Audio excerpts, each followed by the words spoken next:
Video ini merupakan konten edukasi dan informasi umum. Materi yang disampaikan tidak dapat dijadikan sebagai dasar diagnosis, terapi, atau tindakan medis. Penilaian dan penanganan medis harus dilakukan melalui konsultasi langsung dengan dokter sesuai kondisi masing-masing individu. Bismillahirrahmanirrahim. Assalamualaikum warahmatullahi wabarakatuh. Waalaikumsalam warahmatullahi wabarakatuh.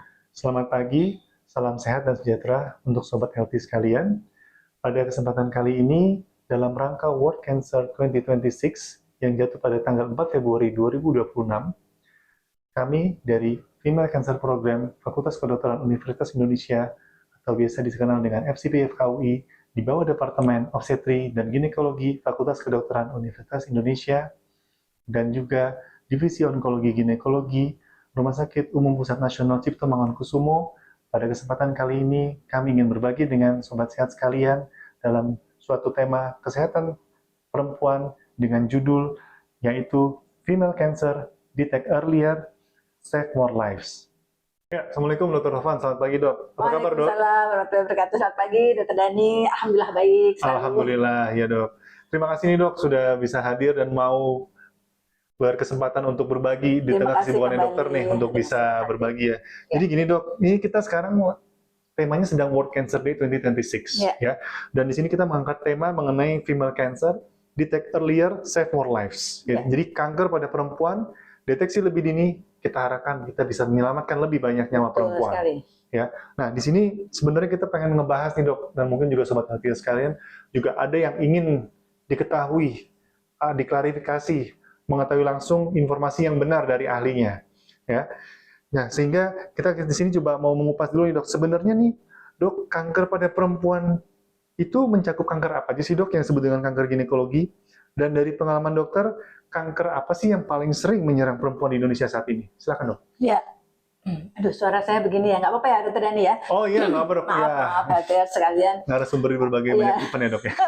Silakan dok. Ya luar biasa, ini pertanyaan pembuka ini ya. Jadi saya izin menyapa Sobat Healthiers dimanapun berada, salam sehat, salam hormat semuanya.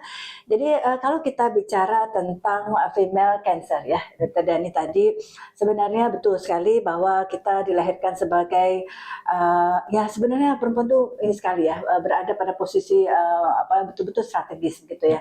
Jadi memang kita semua harus menjaga kesehatan.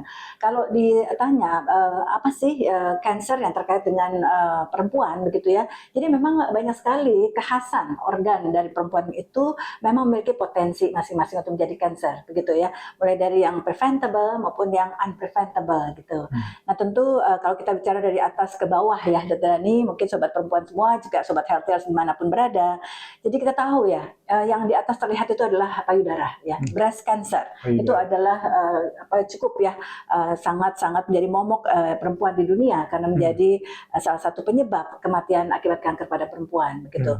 Nah, kemudian yang tidak kalah menantangnya adalah kanker ginekologi atau kanker kandungan gitu ya. Jadi kalau kita lihat breast itu bagian atas, ini bagian bawah Dr. Dani ya. Nah, ini adalah domain kita sebagai katakanlah sebagai ahli kanker kandungan gitu ya. Jadi kanker kandungan ini juga banyak jenisnya sobat healthiers ya. Jadi kalau kita bicara tadi dari ranking ya mungkin ya dari besar masalah, yang pertama adalah kanker serviks ya atau kanker leher rahim ya, mungkin di mana dia berada nanti kita akan diskusikan ya Dr. Dani. Kemudian yang kedua adalah kanker ovarium gitu. Yang kedua ovarium itu hidung telur ya. Yang ketiga adalah kanker endometrium atau kanker dinding rahim atau badan rahim juga korpus ya. Nah sekarang memang di Indonesia kanker endometrium ini meningkat begitu. Jadi mungkin akan balapan nanti dengan kanker ovarium ya. Itu yang ketiga. Yang keempat adalah kanker yang terkait misalkan dengan trophoblas ya. Kalau mungkin sobat healthiers pernah dengar adanya hamil anggur ya. Itu hamil anggur yang ternyata bisa menjadi satu perkembangan menuju ke arah yang ganas, yaitu namanya penyakit trophoblas maligna ya. Kemudian yang berikutnya adalah kanker vulva, kanker vagina dan kanker tuba saluran telur yang biasanya memang itu terkait dengan kanker indung telur ya. Nah, tadi kalau kita bicara di mana letak kita sebagai perempuan atau letak seorang katakanlah suami sebagai pendamping perempuan nanti sebagai suami itu ya, bagaimana kita bisa melakukan deteksi dini gitu ya. Jadi yang saat ini memang dua kanker yang memang sangat-sangat ideal dilakukan deteksi dini adalah kanker serviks atau leher rahim dengan kanker payudara, begitu ya. Nanti mungkin kita akan bahas yang lain. Baik dok, jadi untuk kanker terbanyak di Indonesia saat ini adalah kanker, kita bandingkan dengan payudara dan serviks ini, bagaimana dok? Ya seru ini, pembahasan seru ya sebenarnya ya. Jadi kalau kita bicara dari data yang ada di Indonesia, memang kanker payudara masih nomor 1. Nomor 1 ya dok ya? Jadi kanker serviks di nomor 2. Tapi ingat sekali bahwa kita berpikir ya bahwa kanker serviks itu suatu organ yang tersembunyi sangat begitu ya. Jadi saya membayangkan mungkin ini adalah fenomena gunung es ya.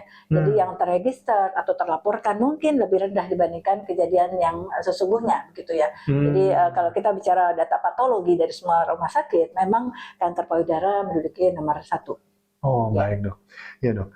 Karena begini dok, ini seringkali banyak yang bilang kanker kandungan ini apakah karena nggak ketahuan organnya di mana, lokasinya di mana, terus tiba-tiba seringkali datangnya sudah terlambat. Telat ketahuan. Kenapa ini masih sering terjadi? Iya, betul. Bagus sekali ya, raising kewaspadaan kita bersama ya. Tadi yang kita sudah sampaikan bahwa ada beberapa kanker kandungan yang memang sangat-sangat ideal dilakukan upaya early detection ya. Early detection atau deteksi dini ya. Dalam arti misalkan kita tidak memiliki gejala apapun, itu namanya screening gitu ya.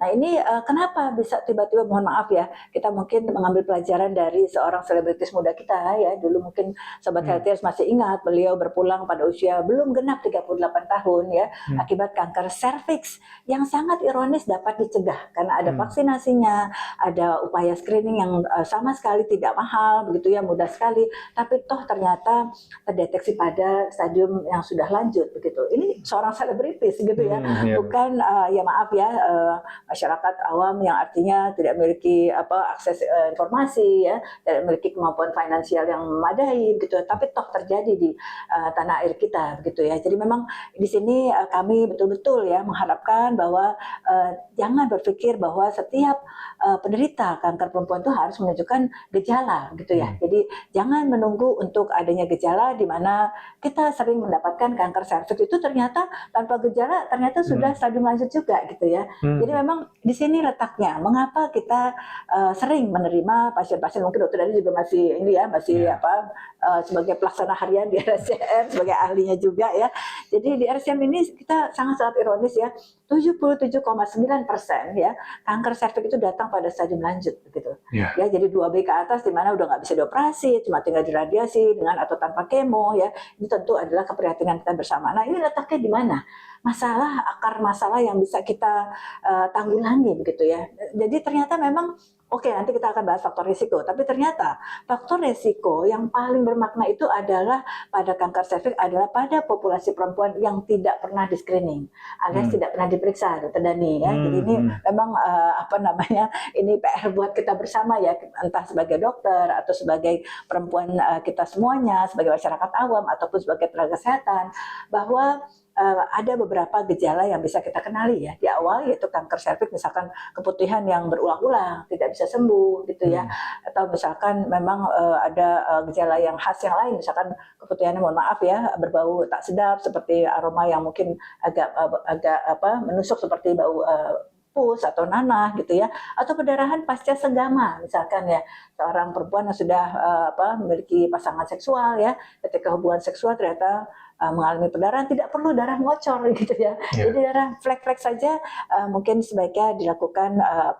pemeriksaan kepada dokter kandungan di wilayah teman-teman sekalian berada ya gitu ya.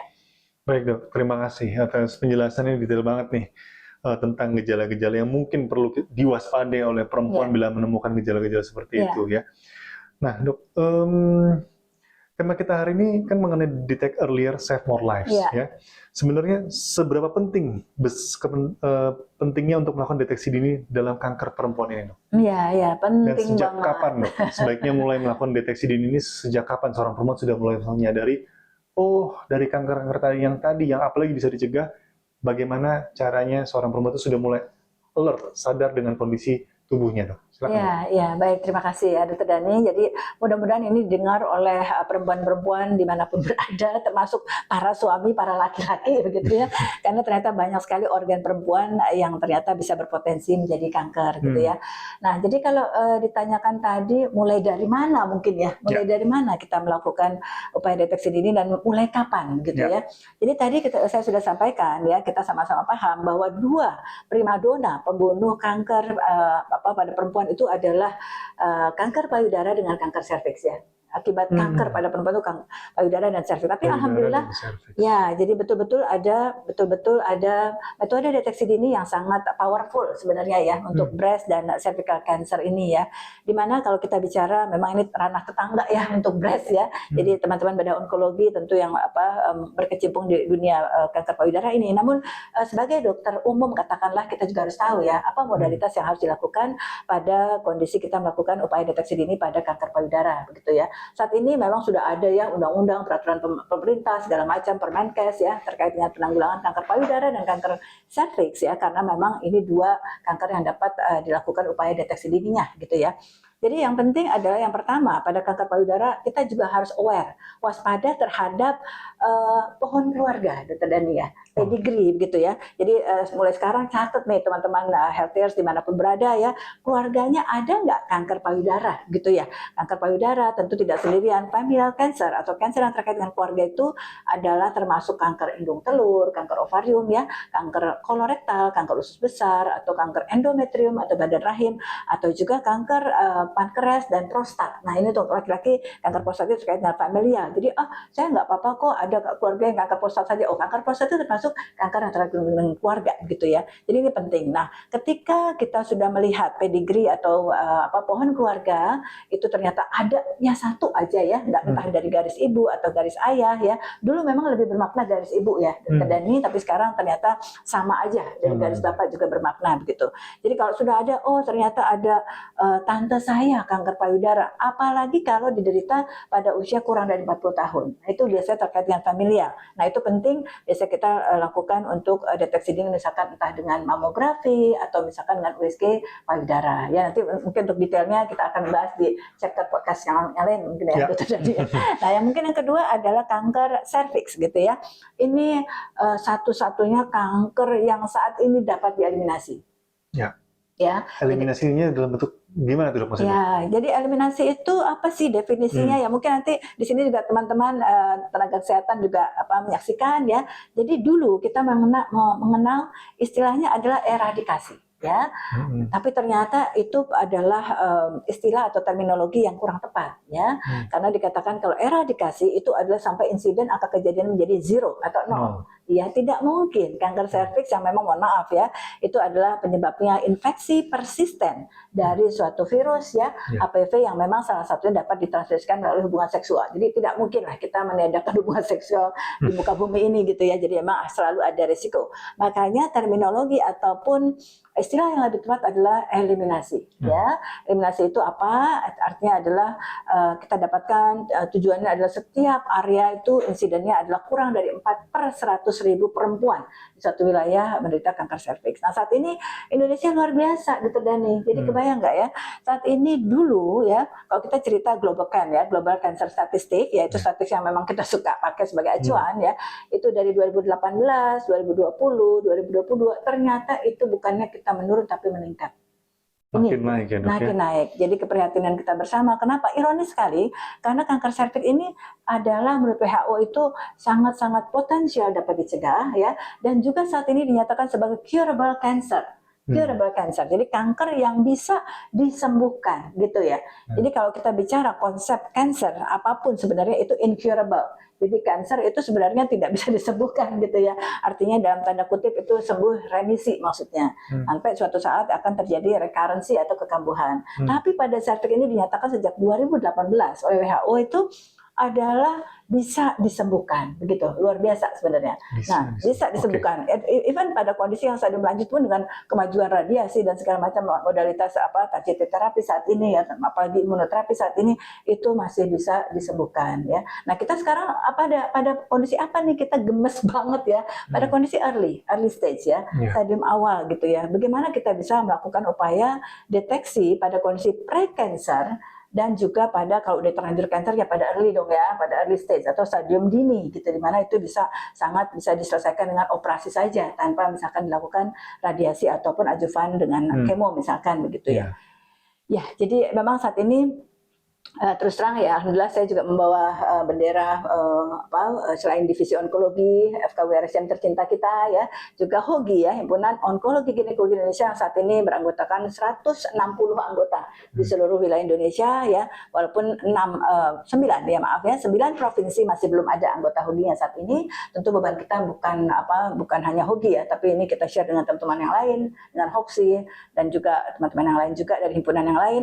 Dan saat ini PPPOGI ya, Perkumpulan Obstetrik Ginekologi Indonesia juga saat ini memiliki anggota hampir 6.000 di seluruh wilayah Indonesia, dan ini menjadi kita harapkan menjadi champion untuk awareness atau raising kewaspadaan untuk terkait pencegahan kanker serviks ini. Baik dok. Jadi sebenarnya dok, screening ini nih apa saja yang bisa dilakukan pada seorang perempuan untuk melakukan deteksi dari kanker leher rahim ini? Ya, teknis ya, Dr. Dhani. Terima kasih ya. Dan mulai kapan nih dia sudah mulai bisa ini? Tadi kita bicara agak global ya, grand design. Ini teknisnya ya. Oke, tadi kalau kita lihat payudara itu sudah sangat luar biasa sebenarnya deteksi dini. Kalau nggak pakai apa-apa itu sadari periksa payudara sendiri atau periksa payudara oleh tenaga medis sadanis gitu ya. Atau misalkan sadami ya, periksa payudara oleh suami gitu. Itu bisa juga ya. Perhatikan di saat hari ke-7. Pelatihan khusus ya dok ya, buat suami ya dok ya. Oke. Nanti ceritanya beda ya. Hari terakhir haid gitu ya. Itu ada saat-saatnya kalau pada payudara ya.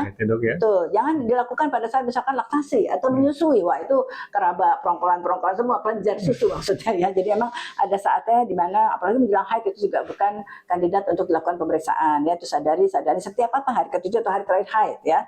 Nah, kalau misalkan pada serviks gimana ya? Serviks itu mungkin di sini teman-teman yang memang bukan tenaga medis mungkin ya, bahkan tenaga medis mungkin juga belum membayangkan serviks di mana. Serviks itu adalah organ yang menghubungkan antara vagina dengan badan rahim. Ya, jadi dia itu organ yang jelas tidak terlihat ya. Jadi memang kita harus belajar anatomi sedikit ya, bahwa yang di luar itu adalah vulva, yang di dalam itu vagina. Jadi vagina itu bukan organ yang di luar ya, teman-teman sehatirus sekalian. Jadi vagina itu yang menghubungkan antara vulva atau gerbang dari yang vagina. Mungkin maksudnya bibir kolon ya dok ya? Ya, betul. Vulva itu terkait dengan bibir kolon besar, kecil, ada organ yang lain ya. Itu vagina itu kira-kira antara 7 sampai 8 cm untuk orang Asia, dan ketemulah serviks di situ ya. Jadi memang harus ada alat yang masuk ke dalam sana, tidak seperti payudara yang terlihat ya.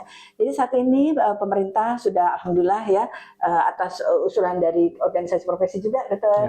Dhani, alhamdulillah itu kita lakukan tes yang namanya tes HPV ya. Tes HPV, jadi kita melihat virusnya, DNA-nya gitu ya. Jadi kita bergerak ke hulu ya. Jadi jangan sampai kita menemukan adanya lesi, itu udah terlambat gitu ya teman sejauh sekalian ya. Jadi dengan tes HPV dulu kita tahun 2008 ya, Indonesia memiliki metode screening nasional yaitu IVA ya. Itu dengan melihat dengan naked eyes, dengan mata telanjang ya, pemeriksa itu bagi bidan atau dokter umum atau dokter kandungan. Itu kita lihat serviks ya. Kemudian dioleskan dengan cairan khusus begitu, kemudian kita lihat perubahan warnanya gitu. Jadi kalau misalkan alhamdulillah tidak berubah warna itu berarti negatif gitu. Itu dulu waktu kita memang artinya dengan low resource ya gitu ya, dengan sumber daya yang terbatas. Tapi saat ini alhamdulillah dengan kita sudah melakukan studi HTA, kemudian kita melakukan audiensi kepada pemerintah, dan alhamdulillah usulan HOGI, PPPOGI bahwa tes HPV menjadi metode screening nasional ya. Jadi apapun metode untuk melakukan screening itu diperbolehkan ya. Cuma memang yang paling akurat saat ini adalah dengan tes HPV ya, dan juga kita bisa confirm misalkan dengan festival kalau misalkan kebetulan sobat healthers perempuan semua kebetulan lagi litotomi gitu ya, diperiksa oleh tenaga kesehatan, kita bisa sekalian dengan IFA. Nah, sedangkan Jadi posisi bagaimana lagi seperti mau lahiran dok ya, ya, posisi litotomi itu ya dok ya, diperiksa periksa dokter kandungan ya dok ya. Betul, betul. Nah, cuma ini sedikit saya cuma mau menyinggung masalah pap smear nih dokter Dani ya.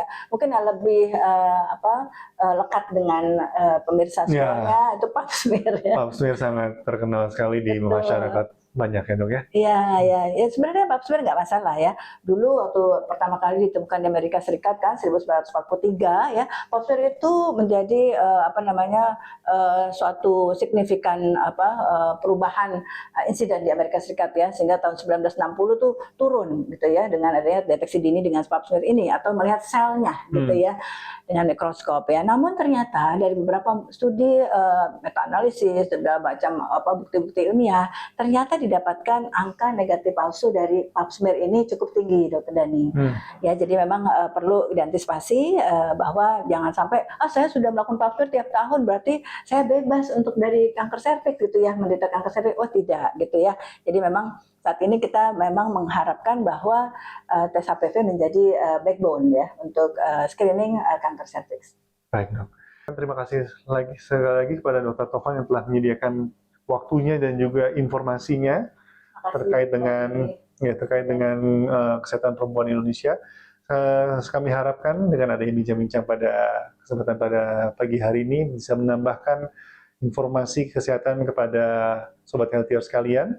Ya, dan kami tentunya juga nanti akan ada episode-episode berikutnya lagi terkait dengan informasi kesehatan perempuan yang akan disampaikan oleh para pakar-pakarnya. Dan saya ucapkan terima kasih atas atensi dari sobat healthier sekalian. Selamat pagi, salam sehat. Wassalamualaikum warahmatullahi wabarakatuh. Waalaikumsalam warahmatullahi wabarakatuh.